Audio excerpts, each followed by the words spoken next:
Hello, everybody. Why Invest Wednesday. Waiting on Instagram. Now we're here on Instagram too. Why Invest Wednesday. Welcome to this week's crazy day of the week for the Kane household here. My daughter started preschool today, so that was in-person preschool. So we took her in, and no tears were shed by her. So that's positive, and we'll leave mom and I out of that one. But that was super awesome to get that started, a little bit of normalcy. Granted, we had some masks on, but back to school where she's attending. So that was super, super cool. I also sold my very first home I ever owned today. Became a rental property. It was a rental property all along, but I lived in it for 3 years. Became a rental property after that. As we've discussed in past weeks, we did a 1031 exchange, and we'll have more information on the new property coming next week. So we'll check that out. We're going to do some calculated upgrades and get that thing rented out, and hopefully we will be out of that process. It's been quite a long one with that remodel. So that was awesome. I lost a contract today, got a contract terminated. I also am about to go under contract with a buyer. So just a lot going on here. Closed 2 properties the last, couple days. So things are going really well as we move forward here. But just a crazy day, kind of all over the place. And now I have a tooth filled. That's why I'm coming to you about an hour early. I'm going to get a cavity filled. And then I'm going to go coach some youth basketball. So full day of fun in the Kane household for sure. Wanted to touch base with you. The August market trends report by DMAR came out. That's the 11 county area that they do a great job with that market trends report. I report on that often. Great information passed along through the DMAR board by Nicole Ruth with Fairway Independent Mortgage. And I'll just give you some highlights there. 28% increase in mortgage applications year over year. That means 28% more people are applying for mortgages than this time last year. Quite the number there. Typically, we see a little downturn after schools go back in session. We're still not downturn per se, but slow down, if you will. So that is that. So doesn't seem like it's slowing down anytime soon. Inventory in the Denver area was at a record low, 5,498 active homes in the Denver market as of the end of August. That is the lowest it's ever been.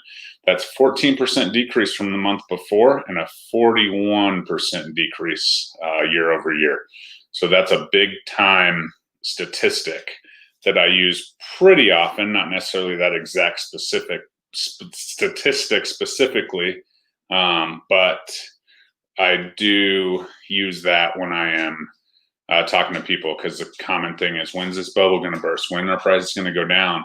And I constantly have to tell people if there's still the demand and there's not the supply, prices are actually going to go up and not down. So if you're waiting for that bubble to crash, you might want to take a nap, because it's going to be a while. I don't think we're in a bubble per se, because the demand is continuing to increase. So that's that. Let's move on to appreciation for this year so far. We're sitting at a 6.19% appreciation in that 11 market area. So pretty awesome. That's in line with the 30-year average in Denver with a 6% appreciation. If you're paying attention, last year we were around 3% appreciation, so it was a little bit lower. But the key word is appreciation.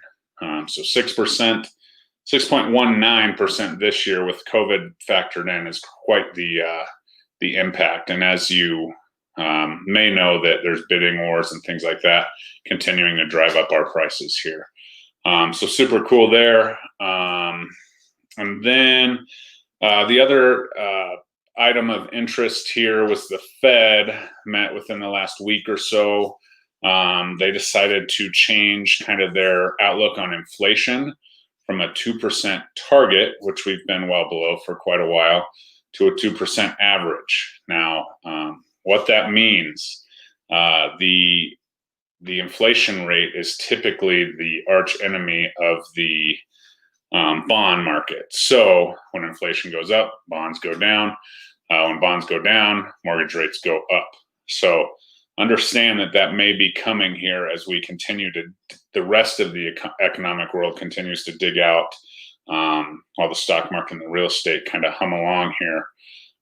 As things get better, the interest rates for mortgages are going to increase, and the fact that we're no longer at a target of 2% and an average of 2% may mean higher interest rates sooner rather than later if that inflation rate changes, as well as higher grocery bills and things like that. So that's something to keep an eye on. Right now, they're still buying mortgage-backed securities, kind of propping the whole mortgage industry up.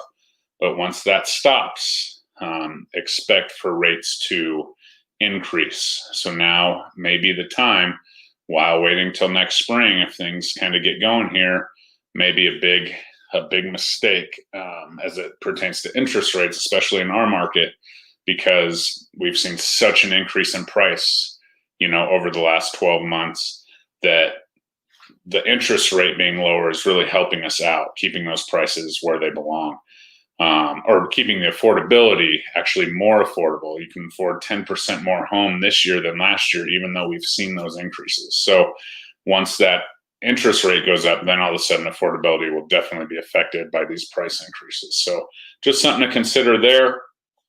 And lastly, I just had a conversation with somebody who contacted me from a Facebook ad and was kind of in the middle of a 1031 exchange. And she was in big trouble. She had been working with somebody who didn't really understand the 1031 exchange idea. And she's already identified 3 properties. She hasn't won any of them. And it seemed like I was the first person she'd talked to that really understand what a 1031 exchange is and how to go about it. Now, she was asking questions, and then she informed me she had a realtor, and I was like, well, I can't really, help you through that. I gave her some information on a 1031 exchange and told her to call me if she needed me in the future. So she put herself in a very risky situation because she was working with somebody who maybe she had contact with and, wanted to help out or whatever, but now she's going to be in trouble with her 1031 exchange. So she's actually going to pay a capital gain, most likely, on her sale, because she didn't ask the right questions at the right time and didn't really understand the whole process, nor did she have a very good intermediary helping her, nor a realtor, nor a lender. Now, I had sent her some lenders a while back before she hired this realtor. That lender is the only lender she's spoken to that could get her approved. Once again, just going to show you that those relationships matter. So your situation does matter. If your best friend's a realtor, I get it. But sometimes it's better to ask those questions, make sure they are skilled in the areas that you need and that would benefit you. So just food for thought. I felt really bad for her because she's going to probably pay, $30,000 to $40,000 in capital gains due to that choice. But hopefully not. Hopefully she's able to resurrect it and get some decent information from whomever she decides to move forward with. So just that one piece. I want you all to have a good day. Hopefully the snow goes away. It's snowing in Colorado in the summer. So we're actually very thankful for that, because we had some pretty serious smoke going on from the wildfires here and to the west of us. As the storm blew in, it kind of socked us in with smoke. So the winter weather has helped hopefully cool off some of those fires. I don't think they're going to be completely out, but it's definitely helpful.